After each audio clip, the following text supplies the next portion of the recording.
ਇਹ ਬੁੱਕਦਾ ਉੱਥੇ ਨਹੀਂ ਗੱਲ ਸੁਣ ਕਿਹੜੀ ਯਾਰ ਬੁੱਕਦਾ ਹੈ ਮੇਰੇ ਫਿਜ਼ੀਕਲੀ ਰਿਸਪੈਕਟ ਆ ਤੇਰੀ ਰਿਸਪੈਕਟ ਆ ਇਹ ਤੈਨੂੰ ਪਤਾ ਜੀ ਨਾ ਹਣ ਪੈਟਾ ਕਿੱਥੇ ਆ। ਵਾਹਿਗੁਰੂ ਜੀ ਕਾ ਖਾਲਸਾ ਵਾਹਿਗੁਰੂ ਜੀ ਕੀ ਫਤਿਹ। ਅੱਜ ਕੁੱਲ ਦੁਨੀਆ 'ਚ ਵਸਦੇ ਸਿੱਖਾਂ ਨੂੰ ਇਹ ਇੱਕ ਖਬਰ ਜਿਹੜੀ ਤੁਹਾਡੇ ਨਾਲ ਸਾਂਝੀ ਕਰਨੀ ਆ ਨਿਊਯਾਰਕ ਦੀ ਧਰਤੀ ਤੋਂ। ਸਾਡੇ ਪਿੱਛੇ ਇੱਕ ਉਹ ਵੱਡੀ ਬਿਲਡਿੰਗ ਜੈਵਿਕ ਸੈਂਟਰ ਜਿੱਥੇ ਅੱਜ ਪੰਜਾਬ ਦੇ ਕਈ ਲੀਡਰ ਕਾਂਗਰਸ ਦੇ ਆਏ ਹੋਏ ਸਨ, ਜਿਨ੍ਹਾਂ ਦੇ ਵਿੱਚ ਸੈਂਟਰ ਤੋਂ ਜਿਹੜਾ ਰਾਹੁਲ ਗਾਂਧੀ ਆ ਕਾਂਗਰਸ ਪਾਰਟੀ ਦਾ ਉਹ ਵੀ ਆਇਆ ਹੋਇਆ ਸੀ। ਉਹਨੂੰ ਕੈਲੀਫੋਰਨੀਆ ਦੇ ਵਿੱਚ ਵੀ ਸਿੰਘਾਂ ਨੇ ਜਵਾਬ ਦਿੱਤਾ। ਅੱਜ ਨਿਊਯਾਰਕ ਦੇ ਵਿੱਚ ਵੀ ਸਿੰਘਾਂ ਨੇ ਬਹੁਤ ਵੱਡੀ ਤਾਦਾਦ ਦੇ ਵਿੱਚ ਜਿਹੜਾ ਪ੍ਰੋਟੈਸਟ ਕੀਤਾ।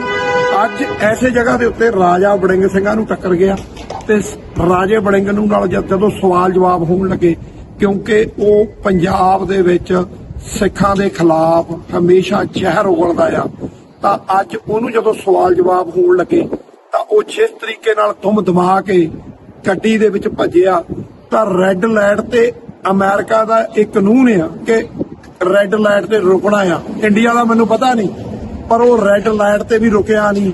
ਉਹ ਡਰਦਾ ਸਿੰਘਾਂ ਦੇ ਛਿੱਤਰਾਂ ਤੋਂ ਰੈੱਡ ਲਾਈਟ ਵੀ ਕ੍ਰਾਸ ਕਰ ਗਿਆ।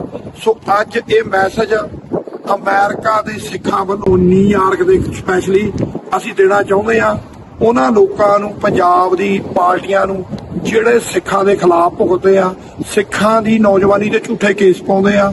ਜਦੋਂ ਬੰਦੀ ਸਿੰਘਾਂ ਦੀ ਰਿਹਾਈ ਦੀ ਗੱਲ ਹੁੰਦੀ ਆ ਤਾਂ ਉਹ ਉਸ ਦੇ ਖਿਲਾਫ ਭੁਗਤਦੇ ਆ। ਸਿੱਖ ਕੌਮ ਦੀ ਪਿੱਠ ਦੇ ਵਿੱਚ ਛੁਰਾ ਮਾਰ ਤੋਂ ਬਾਜ ਆਓ, ਨਹੀਂ ਤਾਂ ਤੁਹਾਨੂੰ ਇਸੇ ਤਰ੍ਹਾਂ ਨਿਊਯਾਰਕ ਦੀ ਧਰਤੀ ਤੇ ਹੀ ਨਹੀਂ ਪੂਰੇ ਡਾਇਸਪੋਰਾ ਦੇ ਵਿੱਚ ਘੇਰਿਆ ਜਾਵੇਗਾ। ਵਾਹਿਗੁਰੂ ਜੀ ਕਾ ਖਾਲਸਾ ਵਾਹਿਗੁਰੂ ਜੀ ਕੀ ਫਤਿਹ। ਨਹੀਂ ਗੱਲ ਸੁਣ ਕਿਹੜੀ ਯਾਰ ਬੁੱਕਦਾ ਹੈ ਮੇਰੇ ਫਿਜ਼ੀਕਲੀ ਰਿਸਪੈਕਟ ਆ ਤੇਰੀ ਰਿਸਪੈਕਟ ਆ ਇਹ ਤੈਨੂੰ ਪਤਾ ਜੀ ਨਾ ਹਣ ਪੈਟਾ ਕਿੱਥੇ ਆ।